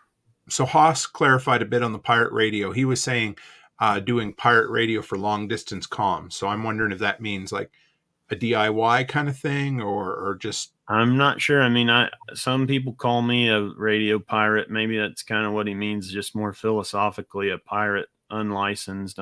But HF can be done, without over long distance, without the Crown's approval, if that's what you mean. I'm not sure, but yeah, and I don't think it's very common, but it's definitely doable. And we're definitely not recommending that you ever break the law, but of course not. You can buy an HF radio without having any certification, correct? Mm-hmm. Okay.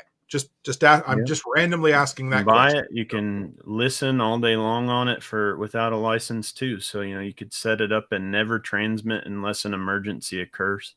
And then if it's an emergency, you can do whatever. At least in the U.S., I have no idea. It's the same. 100% the same. Yeah. I'm actually studying for my basic with honors right now so I can get my HF privileges. Oh, basic with honors. You guys always name things so much better up there. Yeah. Well, I got my basic. So you need a 70 on the basic test. If you get a 70, then you're allowed like 2 meter and I think it's 2, 6, and 10. That's like the tech here. Yeah. And so I never touched. That's been 8 years since I got it. And I thought that I needed to go get my advanced for HF, and I've looked at the advanced test, and I had zero interest in ever learning any of that stuff. It is mind-bogglingly dull, and I had no reason to learn it. And then it turns out that if I just go back and retake the test and get an 85, I get HF privileges as well. So, oh, really? Yes. Interesting. Now, the only difference is if I take the advanced, I have 800 watts I can use, and if I take basic with honors, 560 watts. But Interesting. I mean, I'm just going to say it. I don't think there's any way to know the wattage I'm transmitting with on the receiving end, is there? I Not mean, easily. not that I'm aware of. There's the powers that be may have better tools of investigation than I'm aware of, but probably not. And again, I'm not recommending that you circumnavigate or circumvent your local laws. I'm just saying that yeah. that's my, if you follow my train of thought there, that's kind of And where you I'm don't coming. need 100 watts will accomplish more than plenty of what we need, what we're talking about today. You don't need any kind of amplifier or, 500 watt territory is kind of a silly bragging right thing more than an effective. I have a whole portion of my lecture on this, but it doesn't actually move the needle that much to add power at that, at that level. So, if you're able to do it with 100, 100, does that work on the decibel scale? Like where you're doubling? There's S units and there's decibels and there's watts, and they all kind of interrelate with different equations. But the S meter is what, on a scale of 1 to 9, is kind of representing how loud the signal is in decibels. Doubling your power gives you 4 decibels of increased power, and it might only move the needle 1 S unit. So, okay. And all of that is on a logarithmic scale, so it's not a nice, clean, easy thing to describe. But all that to say, adding a lot of power might not solve your problem. You might have an antenna problem that you can't overcome with more power. You need a better antenna, and HF is way more about precision antennas. If you can get a really fine-tuned antenna set up the right way, you can do things on really low power. Well, I'm shooting to make a contact with Nate in Illinois. That's my Awesome. goal. Once I get it, he'll help me get set up a little bit, but it'll be interesting. I'm a little ways away from it, but I got my test. Great. I think is booked on March 22nd, so it's coming. Right on. I think we got one more here. Gunfighter says, "Why would I want a battery to run my radio instead of a big power supply?" Okay, so this is Casey. He's leading me Another again. leading question. Yeah, but yeah, this is something I cover in class that I don't hear talked about a lot. Is I guess it's from the old guard that everyone wants to have these power supplies sitting on their desk in their shack, and shack is like slang for your radio room in ham radio world. But a power supply will take your grid power, your AC 120 volt power, and convert it to typically 20 or 30 amps, 12 volt DC. And that's what you need to run radio gear to 12 volt DC power. I have always been amazed that people go that route, because the battery technology now, for the same money, you can get an epic lithium iron phosphate battery that'll run your radio for like a week straight for, the same $300. You can just keep it on a charger, when times are good, off the grid, put it on a 3 amp charger, and it'll just, trickle back power into it while you use it. And they last like 300 charge cycles. 3,000 charge cycles. So literally like decades of life out of this battery.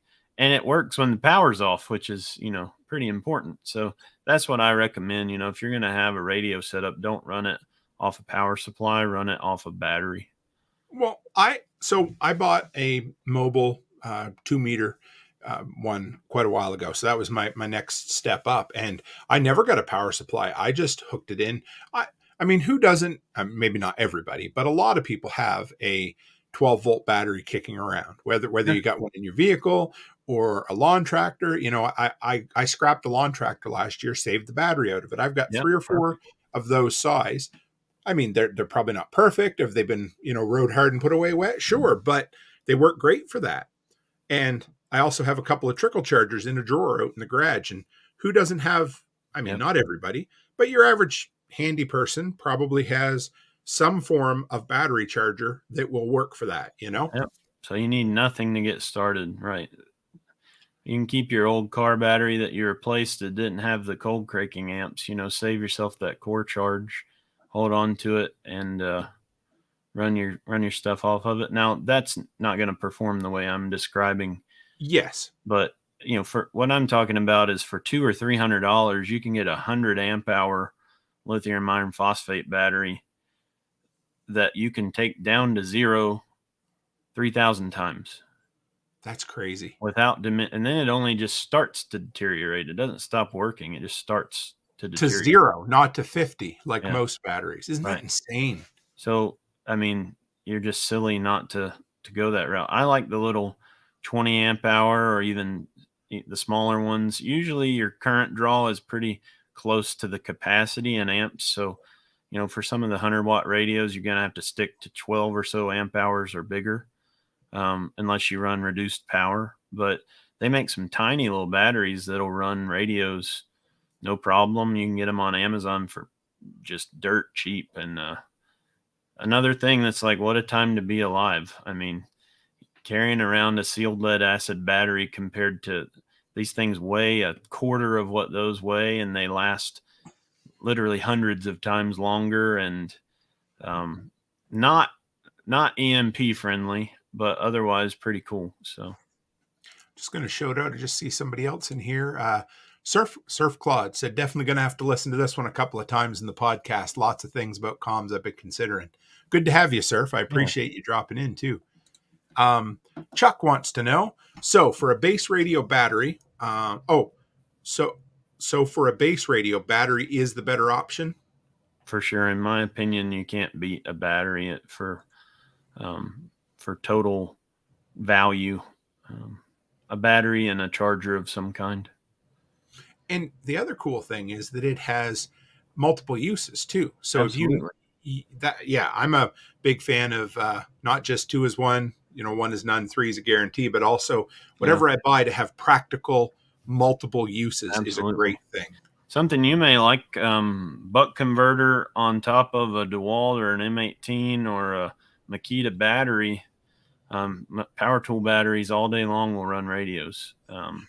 What kind of converter?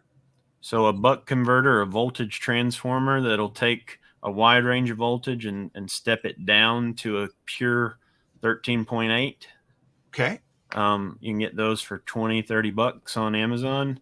And then you can buy the clip-on harness for any manufacturer, right? People are doing power wheel conversions now, right? I've seen those, yes. So same principle, but you can run your radio off of that.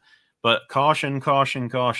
I burn up a $130 Milwaukee battery because I didn't have low voltage protection. Usually that's in the tool. So your tool will stop working and save your battery. You can kill your battery. So just, make it a emergency only thing, but don't drain it super low. But there you go. Yeah, you get that adapter, and then you need a transformer, a 18 volt to 13.8 volt buck converter or voltage transformer.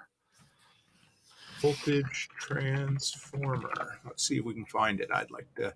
Yep, they look just like that. So just make sure you're getting a step down and it appropriately has the right range. I like to get the ones that handle 0 to 40 volts. Okay. So it's like whatever you give it, you go find something with power coming out of it and it's going to spit out the right thing. See if 0 to 40 to 13.8. Okay, let's put 13.8. Let's see if you see something. And that's 8 to 40 there. But that's these 25 amp. That's a big boy, but you need about a 10 or 15 amp one. I think that one there, that $35 is about right. Okay. So how does this, let me see. Well, we're all learning. I love this. This is great. This is my favorite thing. So there you go, that diagram right there. Your one side is coming from your power tool battery. So which side? Okay. So can you see that? Yeah, right there. Black side will be your unregulated side. So your power tool battery? Yep. Okay. You can feed it anything though, anything between 8 and 40 volts. So if you got an e-scooter or an e-bike or some weird wow. laptop power supply or any battery you've got, any DC power source, hook that to it.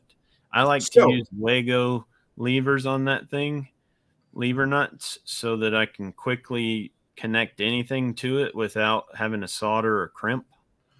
so if this was say a regular lawn tractor battery, I Yep. could just take the transformer, wire the two batteries with some sort of quick connector connection on there without needing, like now with the DeWalt, you'd want that Power Wheels adapter so that you'd have a wire that you could wire Yeah. into the transformer, Otherwise, right? you got to clip a alligator clip onto it or something kind of funky. But yep, So then coming out from here, you just would go want to straight to put, your radio. yeah. So what connects? How does DC connect into those radios? Like, is it just alligator clips? I can't remember. Or Typically, you're going to get a wiring harness with bare wire, and I use Anderson power poles for any radio connection. okay, let's see if I can But find it. you can use anything. You can use XT60s. You could use spade connectors. You can crimp it directly. Oh, these guys. Yep. These. Yeah. Yeah. And make sure you do not buy knockoffs. Okay.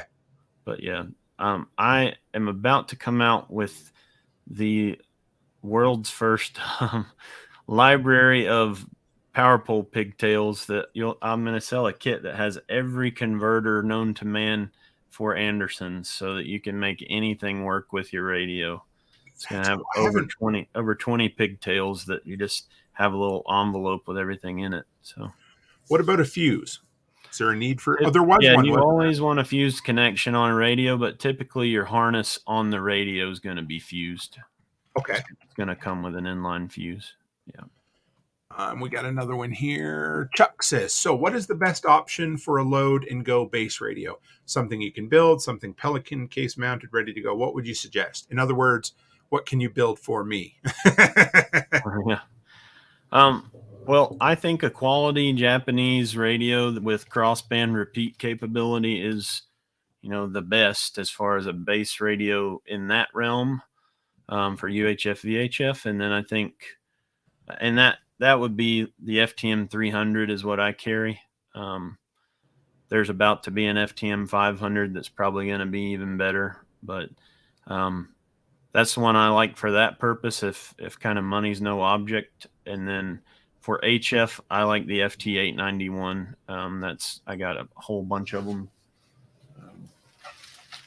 Got a used one right here I can show you. About the size of like an old school CD player, right? But that's an HF mobile that runs 100 watts that has the best audio filtering, and just the menu system is crappy, but the radio itself is amazing. Very affordable. Not a lot of bells and whistles and touch screens and crap to deal with. So what do you really retail like those for? What's that? What do you retail those for? My HF setup for the FT891, the whole kit is $899. Okay. You can get that radio by itself for around $700 US. I do all the programming for it. I do the Mars mod on it, so it works on CB. Oh, And wow. And I terminate everything in power poles and get it all set up for you.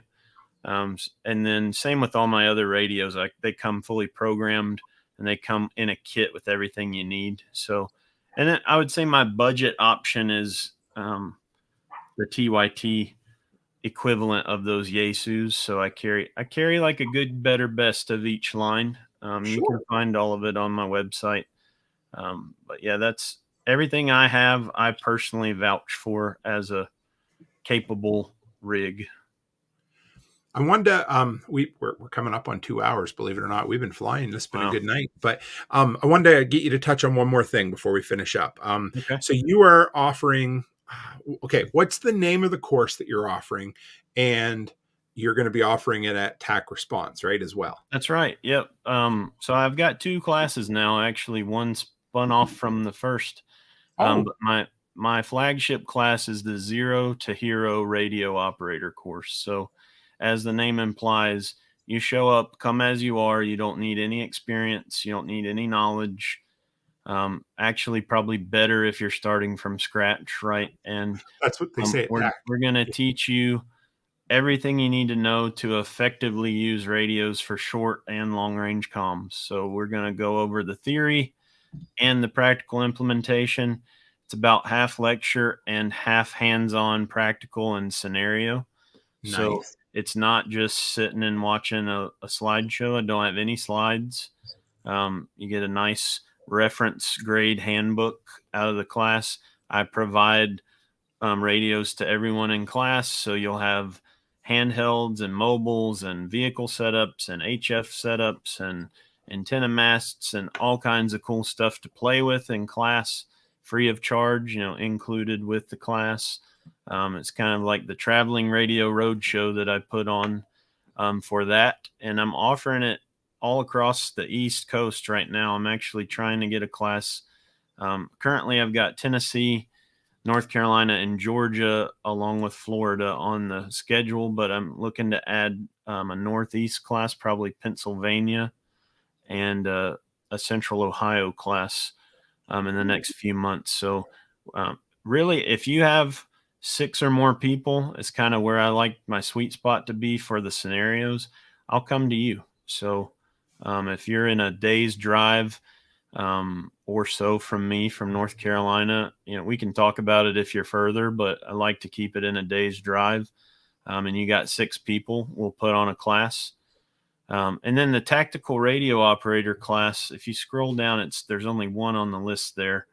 Okay. That one is entirely scenario based. So after you've had 0 to hero, we can do the 2 days of, we're going to go find people. We're going to go do convoys, rescue missions, all kinds of fun stuff of implementing everything you learn. So you get a taste of that in the 0 to hero class, but it's admittedly a compromise because it's, you're trying to learn everything that makes it work. So we're going to have kind of those 2 levels to start with.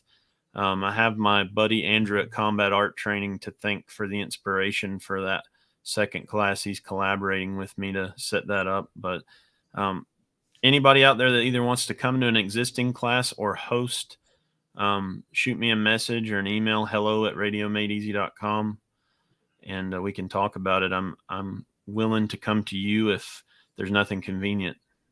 Who's your host in Ocala? That would be Andrew, the guy I just mentioned. Okay. Yep. Nice. Yep. So Chuck says he can help you with West Virginia if you're looking. Yeah, let's do it, Chuck. I'm putting a big emphasis on this. I've noticed that people are hungry for the training, and it's something that I enjoy doing, and it's worth my time. A weekend, I can really support my family well with doing training over some other options in life. So it's a good kind of cost benefit for giving up a weekend and some travel to get 6 or 8 guys trained up on radios. So I'd love to come. That makes me smile. I forgot to tell you this, but so I do this thing. We're doing it about quarterly, where we call it workshop radio.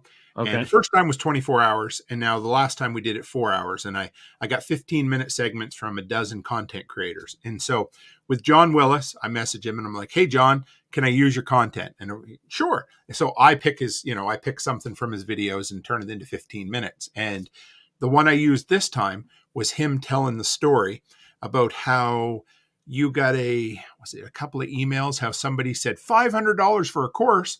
I'm not going to take that. And then the other guy was like, $500 for a course. How can it be so cheap? Well, no, the other guy said, how many people can you take? That's it. Yes. Yeah, that's my Georgia class. But yeah, I get it. $500 is a lot. If you understood what it takes to put on the class and the years of training I've had to go through to be able to put it on and all the equipment I bring, you might understand it a little more, but it's money well spent. And if you don't like it, I'll give you money back. So what a good man. So how do people follow up with you, Evan? My website's first priority, right? That's the one thing people can't take away from me as easily, at least. So radiomadeeasy.com. You can find all my products and services and training courses on there. You can reach out to me, hello@radiomadeeasy.com if you want to set something up. And then I'm on all the socials under Radio Made Easy. Instagram's kind of my main squeeze right now. _Radio Made Easy is my handle. And I post a lot of fun stuff on there. That's kind of my primary. I've got a Facebook page as well. You can find all those links on the website if you want to follow me. And I'll see my schedule's on there for classes. And then on Instagram, I've got my vendor schedule on as well. If you happen to be coming somewhere I'm going to be, come shake my hand and tell me you found me on Toolman Tim, and I'll give you a little extra discount on something. Nice. I appreciate it. Well, we flew 2 hours, not even trying. So that's how it ought to be, right? Absolutely. Well, first off, I can't wait to see you in October. That's going to be fun. Yeah. But we'll have to have you back again if you're up for it. I'm sure we just kind of brushed the high strokes, So it worked really well for me. I got to put the kids down to bed and come hang out with you. So that's sometimes the time difference is a good advantage on that front. I appreciate it. No problem. If you want to hang in the background for just a second, I'll close up the show and I'll be right back with you there. Thanks, everybody. Good to meet you. Thanks, Evan. Well, guys, that was awesome. I always love bringing somebody different on, somebody who hasn't been through the workshop doors before. And it was great. I appreciate Evan. We have so many knowledgeable ham people. And what I love, I think I've had 4 first aid guys on in the last 12 months because everybody brings something different to the table. And that's the same with comms guys, because everybody has a different passion, a different bent on their, interest, right? So I hope you learned something. I learned a dozen things tonight, and I absolutely can't wait to see Evan in person again. So make sure you go to Radio Made Easy. Make sure there's those 2 E's in there. I caught that the first time, but go to radiomadeeasy.com and show him some workshop love. So guys, as always, stay happy, stay healthy, and have a great week.